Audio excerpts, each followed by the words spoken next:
जय सद्गुरू कवयांनो, मी अर्चना आपल्या यूट्यूब चॅनलमध्ये सर्वांचे मनापासून स्वागत करते। तर आज आपण एक नवीन रेसिपी बघणार आहोत, ती म्हणजे आळूवडी। तर खायला एकदम खुसखुशीत, खमंग आणि एकदम अशी क्रंची क्रिस्पी। तर लगेच आपण रेसिपीला सुरुवात करू। तर मी सुरुवातीला एक साधारण 5 आळूची पानं घेतलेली आहेत। तर हे बघा, आळूची पानं अशी दिसतात। आळूची पानं 2 प्रकारची असतात, तर आपल्याला वडीसाठी ही पानं वापरायची आहेत, म्हणजे आपल्याला ही घशाला खवखव करत नाहीत। तर हे बघा, मी 5 पानं घेतलेली आहेत आणि आपल्याला मागची जी मेन शीर असते त्याची पानांची, ती आपल्याला तुम्हाला चाकूनी जमत असेल तर चाकूनी काढा, नाहीतर मग सरळ पान पालथं टाकायचं आणि आपण चपाती लाटतो तसं लाटून घ्यायचं, म्हणजे ती शीर सॉफ्ट होऊन जाते। मी सुरुवातीला 2 वाट्या बारीक दळलेलं बेसन घेतलेलं आहे आणि याच्यामध्येच अर्धी वाटी तांदळाचं पीठ टाकलेलं आहे। तर तांदळाच्या पिठामुळे बाइंडिंग चांगलं होतं। आणि हे बघा, मी अर्धी वाटी तीळ घेतलेले आहेत, अर्धा चमचा धने पावडर घेतलेली आहे आणि आता मी याच्यामध्ये थोडीशी बारीक चिरलेली कोथिंबीर टाकणार आहे। तर हे बघा, कोथिंबीर पण टाकून झालेली आहे।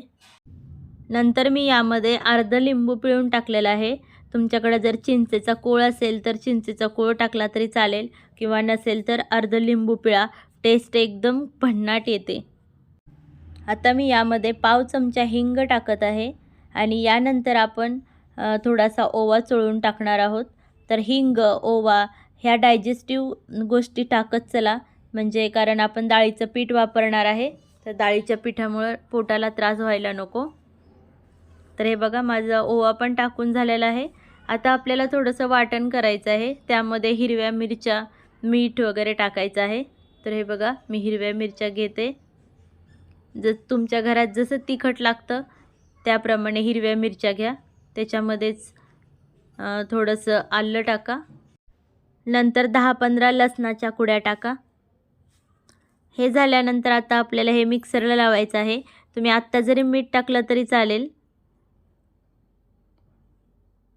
हे बघा, मीठ पण टाकून झालेलं आहे आणि आपल्या पहिल्या मिश्रणामध्ये थोडीशी हळद टाका आणि नंतर एक अर्धा डाव तेलाचं मोहन टाका। आता यानंतर आपण जे वाटण केलेलं होतं ते टाकायचं आहे आणि आता आपल्याला सगळं हे व्यवस्थित पीठ मळून घ्यायचं आहे। पिठाची कन्सिस्टन्सी बघा, पीठ जास्त घट्टही नाही आणि पातळही नाही।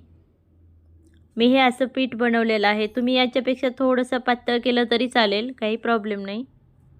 आता एक एक पान घेऊन आपण पानाच्या बॅक साईडनी हे पीठ लावणार आहोत। तर 5 पानं आहेत, मोठी मोठी 3 पानाची एक वडी करणार आहे आणि राहिलेल्या दोघांची एक करणार आहे। तर हे बघा, हे सर्वात मोठं पान आहे माझं। तर असं पीठ व्यवस्थित सगळीकडून लावून घ्या।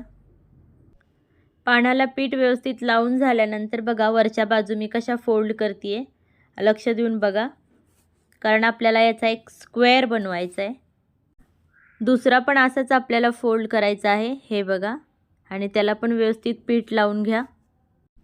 हे बघा, माझं पीठ लावून झालेलं आहे व्यवस्थित। आता दुसरं पान घ्या आणि ते अशा प्रकारे ठेवा,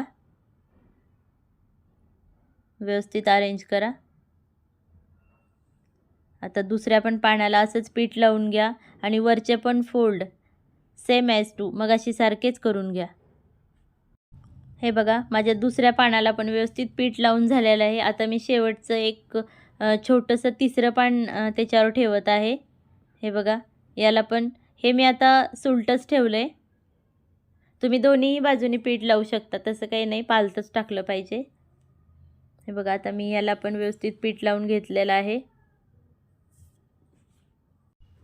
हे बघा, माझ्या तिन्ही पानांना व्यवस्थित पीठ लावून झालेलं आहे आणि सर्व बाजूनी भरपूर पीठ लावलेलं आहे। तर आता मी फोल्ड कसं करते ते बघा, कुठे जर कमी वाटत असेल पीठ तुम्हाला, तर असं हे सर्व पीठ लावून घ्या। तर हे बघा, मी पहिला खालच्या बाजूने एक फोल्ड केला, नंतर हा साईडनं, तर हा आपल्याला साधारण रेक्टँग्युलर शेप झाला पाहिजे, म्हणजे आपल्याला वडी वळायला सोपी जाते।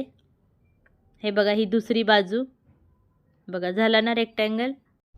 आता पान जिथं मोकळं दिसतंय तिथंही पीठ लावून घ्या आणि हे बघा असं व्यवस्थित वळून घ्या.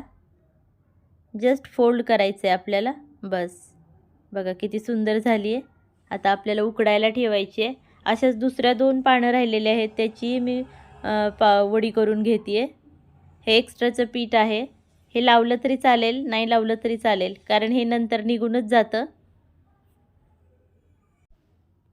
हे बघा माझे दुसरे 2 पानांना पण पीठ लावून झालेलं आहे आणि दोन्ही वड्या मी वळून घेतलेल्या आहेत.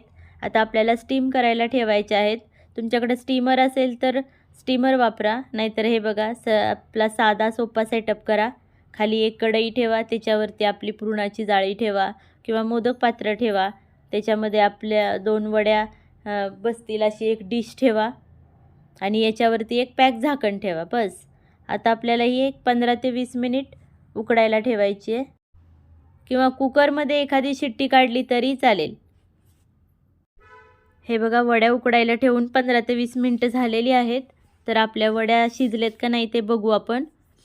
तर हे बघा मी एक चाकू घेऊन त्याच्यामध्ये घुसवून बघते आहे. तर हे बघा चाकूला अजिबात आलेलं नाही आहे चिटकून, म्हणजे काय आपल्या वड्या शिजलेल्या आहेत. तर आता मी गॅस बंद केलेला आहे आणि ह्या वड्या आपल्याला थोड्याशा थंड होऊ द्यायच्यात आणि मगच कापायच्या आहेत. जर गरम असतील आणि त्यातच आपण कापल्या तर त्या व्यवस्थित निघत नाहीत. आणि जर तुम्हाला घाई असेल तर तुम्ही थोडा वेळ फ्रीजमध्ये ठेवलं तरी चालेल. हे बघा अशा व्यवस्थित अशा पातळ स्लायसेस करून घ्या. हे बघा किती छान झालेत आपल्या वड्या. अशा एकदम पातळ कापून घ्या. हे बघा मस्त. या आता आपण डीप फ्राय पण करू शकतो किंवा शॅलो फ्राय पण करू शकतो.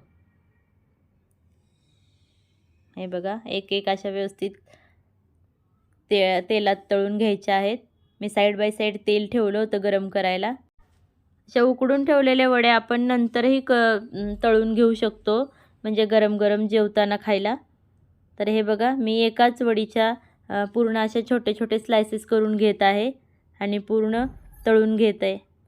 हे बघा तेलाचे बुडबुडे कमी झाल्यानंतर बाजू पलटून घ्या. हे बघा आपली एक एक वडी तळून झालेली आहे. कलर किती सुंदर आलेले बघा आणि एकही वडी सुटलेली नाही आहे आपली. हे बघा अशा एक एक वड्या काढून घ्या आणि मस्त गरमागरम सर्व करा. हे बघा आपल्या सर्व वड्या तळून झालेल्या आहेत. तुम्हाला मी एक मोडून दाखवते. आवाजावरून तुमच्या लक्षात येईल की आपली वडी किती खुसखुशीत एकदम क्रिस्पी झालेली आहे. तर गाईज पूर्ण रेसिपी मी तुम्हाला व्यवस्थित समजून सांगितलेली आहे. तर नक्की ट्राय करा आणि आवडली असेल तर लाईक, शेअर, सबस्क्राईब आणि कमेंट करायला विसरू नका. तोपर्यंत बाय बाय, सी यू. भेटू पुढच्या व्हिडिओमध्ये. तोपर्यंत बाय.